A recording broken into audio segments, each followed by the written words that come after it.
Immigration ও passport অধিদপ্তর। আপনারা অনেকেই জানতে চান যে পাসপোর্ট করার জন্য কি কি ডকুমেন্ট লাগে। আসলে পাসপোর্টের অনেকগুলো ভেরিয়েশন রয়েছে, যেমন পাসপোর্টের পেজ, পাসপোর্টের ডেলিভারি সময় এবং পাসপোর্টের যে সময়সীমা রয়েছে, অর্থাৎ মেয়াদ 5 বছর মেয়াদ, 10 বছর মেয়াদ।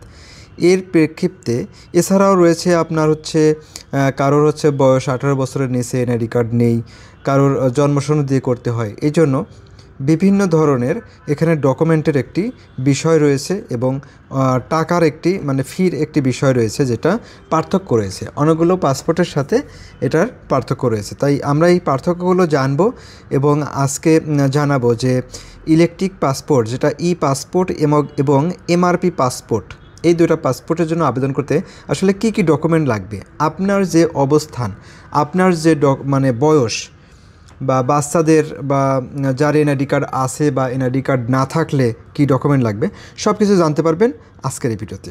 প্রিয় দর্শক, আপনারা যদি এই চ্যানেলটি এখনও সাবস্ক্রাইব করে না থাকেন তাহলে অবশ্যই চ্যানেলটি সাবস্ক্রাইব করে রাখবেন, তাহলে এরকম নিত্য নতুন ভিডিও সবসময় পেয়ে যাবেন। তো আমরা চলে আসলাম অনলাইনে।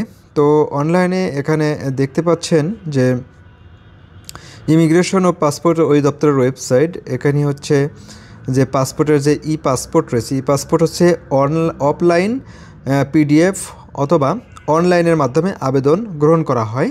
আবেদনকারী যে এলাকায় বসবাস করেন সেই এলাকার সংশ্লিষ্ট বিভাগীয় পাসপোর্ট ও ভিসা অফিস অথবা আঞ্চলিক পাসপোর্ট অফিস হতে এই সেবা প্রদান করা হয়ে থাকে। অর্থাৎ আপনি যে জেলায় আপনি এখন বর্তমানে অবস্থান করতেছেন, সেই জেলার যে আঞ্চলিক পাসপোর্টের কার্যালয় রয়েছে সেখানে আপনি আবেদন করতে পারবেন। যদি আপনি পাবনায় এখন অবস্থান করেন তাহলে পাবনা আঞ্চলিক কার্যালয়ে আপনি অনলাইনে আবেদন করে সেখানে জমা দেবেন। আর যদি আপনার ঢাকায় থাকেন তাহলে ঢাকার যে আঞ্চলিক পাসপোর্ট রয়েছে, একটি বিভাগীয় পাসপোর্ট রয়েছে আগারগাঁও এবং আঞ্চলিক পাসপোর্ট অফিস রয়েছে উত্তরায় রয়েছে, এবং এছাড়াও ঢাকাতে পাসপোর্ট অফিসও রয়েছে আঞ্চলিক, সেটা পাসপোর্ট অফিসের পাশেই। তো আপনারা এইভাবে আপনাদের যেখানে অবস্থান করছেন সেখান থেকেই কিন্তু পাসপোর্টের আবেদন করতে পারবেন। এখন আসি যে অনলাইনে অফলাইনে পিডিএফ প্রণকৃত আবেদন 1 কপি। এই আবেদনের সাথে উল্লেখ্য হাতে লেখা আবেদন গ্রহণযোগ্য নয়। অর্থাৎ এখানে কিন্তু হাতে লেখা আবেদনটি গ্রহণযোগ্য হবে না। এখন সব কিছুই কিন্তু অনলাইনে আবেদন করতে হবে। আচ্ছা, এরপরে 1 কপি জাতীয় পরিচয়পত্র আপনার নিজের, যে আবেদনকারী এনআইডি 20 বছরের ঊর্ধ্বে, অর্থাৎ আপনার বয়স 20 বছরের উপরে, তাদের এনআইডি কার্ড এখানে কাজে লাগবে। আর 20 বছরের নিচে যাদের, যেমন অথবা ডিজিটাল জন্ম সনদপত্র, বিআরসি 18 বছরের নিম্নে, বার্থ সার্টিফিকেট 18 বছরের নিম্নে, 18 থেকে 20 বছরের সময়সীমার ক্ষেত্রে এনআইডি বা বার্থ সার্টিফিকেট প্রযোজ্য হবে। অপ্রাপ্তবয়স্ক 18 বছরের কম যাদের, তাদের এনআইডি কার্ড নাই, তার পিতা মাতার জাতীয় পরিচয়পত্র এবং উল্লেখ্য এনআইডি কার্ড এবং বার্থ সার্টিফিকেটের মূল সনদ কপি প্রদর্শন বাধ্যতামূলক করতে হবে। অর্থাৎ আপনার যদি জাতীয় পরিচয়পত্র না থাকে তাহলে আপনার পিতা মাতার জাতীয় পরিচয়পত্র এবং আপনার বার্থ সার্টিফিকেটটি আবেদনপত্রের সাথে জমা দিতে হবে, বার্থ সার্টিফিকেট, এবং মূল কপিটা কিন্তু প্রদর্শন করতে হবে। মন্ত্রণালয়, বিভাগ, অধিদপ্তর বা পরিদপ্তর অফিস এবং স্বায়ত্তশাসিত সংস্থা, কর্পোরেশন কর্মকর্তা কর্মচারীর ক্ষেত্রে আবেদনকারীর অনুকূলে প্রদত্ত অনাপত্তি সনদ, যেমন এনওসি, জিও ইস্যুকারী কর্তৃপক্ষের ওয়েবসাইটে আপলোড প্রদর্শিত থাকা আবশ্যক। অর্থাৎ আপনি যদি সরকারি বা আধা সরকারি অফিসে কর্ম অবস্থায় থাকেন, কর্মকর্তা বা কর্মচারী আপনি, তাহলে সেক্ষেত্রে পাসপোর্ট আবেদন করতে গেলে আপনাকে কিন্তু অবশ্যই এনওসি আপনাদের যে অফিসে চাকরি করেন সেই অফিসের ওয়েবসাইটে কিন্তু এটা আপলোড করা থাকতে হবে এবং সেটার একটা কপি আবেদনপত্রের সাথে জমা দিতে হবে। আর এটা কিভাবে তারা বুঝবে, এটা অনেক সময় আপনারা বলেন, কিন্তু আবেদন করার সময় কিন্তু সেখানে কিন্তু লিখে দিতে হয় আপনি কী করেন, কৃষি কাজ করেন নাকি বেকার নাকি স্টুডেন্ট, নাকি আপনি হচ্ছে সরকারি জব করেন, নাকি সেমি গভ, নাকি প্রাইভেট চাকরি করেন। এখানে যখন আপনি যেটা দেবেন সেটা সেই অনুযায়ী কিন্তু আপনাকে এনওসি জমা দিতে হবে। এক সেট আবেদন ফর্ম, 1 কপি জাতীয় পরিচয়পত্র এবং 18 থেকে 20 বছরের সময় বয়সসীমার ক্ষেত্রে বার্থ সার্টিফিকেট এবং সরকারি কর্মকর্তা কর্মচারী নির্ভরশীল 15 বছরের কম বয়সী সন্তানের ক্ষেত্রে 1 সেট আবেদনপত্র, ইস্যুকারী কর্তৃপক্ষের ওয়েবসাইটে প্রদর্শিত মূল অনাপত্তি সনদ এনওসি এবং ডিজিটাল নিবন্ধনের যে বার্থ সার্টিফিকেট রয়েছে সেটার একটা কপি দিতে হবে এবং পিতামাতার জাতীয় পরিচয়পত্রের কপি দিতে হবে। কেবলমাত্র অবসরপ্রাপ্ত সরকারি কর্মকর্তা কর্মচারীদের ক্ষেত্রে 1 সেট আবেদনপত্র, মানে তাদের স্ত্রী, স্বামী বা স্ত্রীর ক্ষেত্রে 1 সেট আবেদনপত্র, 1 সেট জাতীয় পরিচয়পত্র এবং অবসরের যে আদেশ বা পেনশন বইয়ের ফটোকপি সেখানে দিতে হবে এবং মূল কপি প্রদর্শন করতে হবে। দত্তক বা অভিভাবকত্ব গ্রহণের ক্ষেত্রে স্বরাষ্ট্র মন্ত্রণালয়ের সুরক্ষা বিভাগ কর্তৃক জারিকৃত আদেশ লাগবে। অর্থাৎ যে একটি কোনো ছেলের যদি পিতা না থাকে তাহলে সেই ক্ষেত্রে হচ্ছে অভিভাবক প্রয়োজন হবে।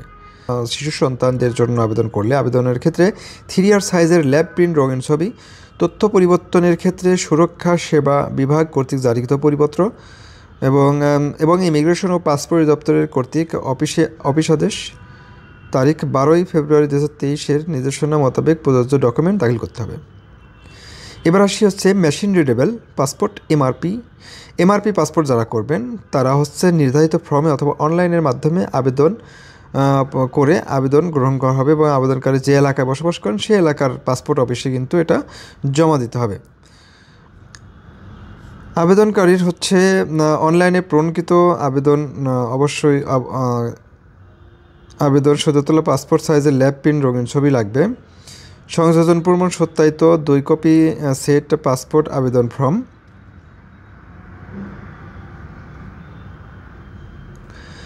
Machine readable passport MRP issue নির্ধারিত ফর্মে অথবা অনলাইনের মাধ্যমে প্রণকৃত আবেদনপত্র জমা দিতে হবে। আপনি যে এলাকায় বসবাস করছেন সেই এলাকার পাসপোর্ট অফিসে এটা জমা দিতে হবে। এমআরপির ক্ষেত্রে একটু ভিন্ন, অনলাইনে অথবা হাতে পূরণকৃত আবেদন গ্রহণ করে এবং আবেদনে সদ্য তোলা পাসপোর্ট সাইজের ল্যাব প্রিন্ট রঙিন ছবি সংযোজনপূর্বক সত্যায়িত করতে হবে। সত্যায়িত 2 সেট পাসপোর্ট আবেদন ফর্ম ভিআইপি 1 জমা দিতে হবে। 2 কপি সত্যায়িত জাতীয় পরিচয়পত্র এবং 20 বছরের ঊর্ধ্বে যদি হয় তাহলে অথবা ডিজিটাল জন্মসনদ, বার্থ সার্টিফিকেট 18 বছরের নিচে, মানে 18 বছরের নিচে যদি হয় তাহলে জন্মসনদ লাগবে। 18 থেকে 20 বছরের সময়সীমার ক্ষেত্রে এনআইডি অথবা জাতীয় পরিচয়পত্র হলেও চলবে। উল্লেখ্য যে এনআইডি কার্ড এবং বার্থ সার্টিফিকেটের মূল কপি প্রদর্শন বাধ্যতামূলক। আপনি যেদিন আবেদন জমা দেবেন সেদিনই কিন্তু আপনার ছবি তোলা হবে, সেদিনই কিন্তু মূল কপি, মানে জন্মসনদ অথবা জাতীয় পরিচয়পত্রের মূল কপি সেখানে কিন্তু জমা দিতে হবে। পাসপোর্ট ফি জমাদানের মূল ব্যাংক রসিদ, অবশ্যই আপনাকে পাসপোর্টের যে ফি জমা দিচ্ছেন সেটার কিন্তু মূল কপি ব্যাংক রসিদটা জমা দিতে হবে। এরপরে আবেদনকারী অনুকূলে অনাপত্তিকর এনওসি, মানে যদি আপনি সরকারি কর্মকর্তা হন তাহলে অবশ্যই এনওসি জমা দিতে হবে। আর কেবলমাত্র সরকারি কর্মকর্তা কর্মচারীদের নির্ভরশীল স্বামী বা স্ত্রীর ক্ষেত্রে সদ্য তোলা পাসপোর্ট সাইজের ল্যাব প্রিন্ট রঙিন ছবি সংযোজনপূর্ণ 1 সেট আবেদন ফর্ম, 1 সেট সত্যায়িত জাতীয় পরিচয়পত্রগুলো জমা দিতে হবে। সরকারি কর্মকর্তা কর্মচারীদের নির্ভরশীল 15 বছরের কম বয়সী সন্তানের ক্ষেত্রে ইস্যুকৃত কর্তৃপক্ষের ওয়েবসাইটে প্রদর্শিত মূল অনাপত্তি সনদ এনওসি বা ডিজিটাল জন্ম সনদ এগুলো কিন্তু জমা দিতে হবে। আর অবসরপ্রাপ্ত সরকারি কর্মকর্তা কর্মচারীদের ক্ষেত্রে সদ্য তোলা পাসপোর্ট সাইজের ল্যাব প্রিন্ট রঙিন ছবি সংযোজনপূর্বক 1 সেট আবেদন ফর্ম, 1 সেট সত্যায়িত জাতীয় পরিচয়পত্র এবং আপনি যে অবসরে আছেন সেটার একটি প্রমাণপত্র। আর অভিভাবকত্বর জন্য সেটা তো অবশ্যই স্বরাষ্ট্র মন্ত্রণালয় থেকে সুরক্ষা সেবা বিভাগ থেকে এটা একটা জারিকৃত আদেশ নিয়ে আসতে হবে। ই পাসপোর্টের সিস্টেমে স্পাউস নেম পরিবর্তন করে লিগ্যাল গার্ডিয়ান নেম অন্তর্ভুক্ত করুন। 6 বছরের বয়সে নিম্নে আবেদনের ক্ষেত্রে 3R সাইজের ল্যাব প্রিন্ট রঙিন ছবি, তথ্য পরিবর্তনের ক্ষেত্রে সুরক্ষা বিভাগ থেকে কর্তৃক জারিপত্র দিতে হবে। তো এইগুলো আপনার যে আবেদন করার সময় যে তারিখ থাকবে সেই তারিখে কিন্তু আপনাকে সশরীরে হাজির হয়ে সেই পাসপোর্ট অফিসে জমা দিতে হবে। তো জমা দেওয়ার সময় অবশ্যই আপনি মনে রাখবেন যে আপনার মূল যে অনলাইন আবেদনপত্র, সেই আবেদনপত্রে ব্যাংকে যে টাকা জমা দিচ্ছেন সেটার একটি ঘর থাকবে। সেইখানে কিন্তু ব্যাংকের ইনফরমেশন, ট্র্যাকিং নাম্বার বা চালান নাম্বার এগুলো লিখে সাইন করে জমা দিতে হবে। এবং সাথে অবশ্যই সেই দিনকে আপনাকে অবশ্যই জন্মসনদ যদি থাকে সেটা মূল কপি নিতে হবে, এবং জাতীয় পরিচয়পত্র যে আবেদন করবে তার সেই মূল কপিটা কিন্তু নিতে হবে সাথে, ফটোকপি তো অবশ্যই নিতে হবে। এবং বাসার বিদ্যুৎ বিলের একটা কপি কিন্তু নিতে হবে। সেটা বাসা, আপনি যে সেই এলাকায় বসবাস করেন সেটার প্রমাণস্বরূপ আপনাকে এটা দিতে হবে। এছাড়াও আপনারা যদি ফি সম্পর্কে জানতে চান তাহলে আমার আরেকটি ভিডিও রয়েছে, তো সেটা একটু খুঁজে আসুন, সেখানে আপনি আমার ভিডিওতে দেখতে পাবেন। এখানে বিস্তারিত আলোচনা করা আছে যে কী ধরনের পাসপোর্টে কী ধরনের আবেদন ফি লাগবে। প্রিয় দর্শক, ভালো থাকবেন, দেখা হচ্ছে পরবর্তী কোনো ভিডিওতে। আর যদি এখনও আপনি আমার চ্যানেলটি সাবস্ক্রাইব করে না থাকেন তাহলে অবশ্যই চ্যানেলটি সাবস্ক্রাইব করে রাখবেন। আল্লাহ হাফেজ।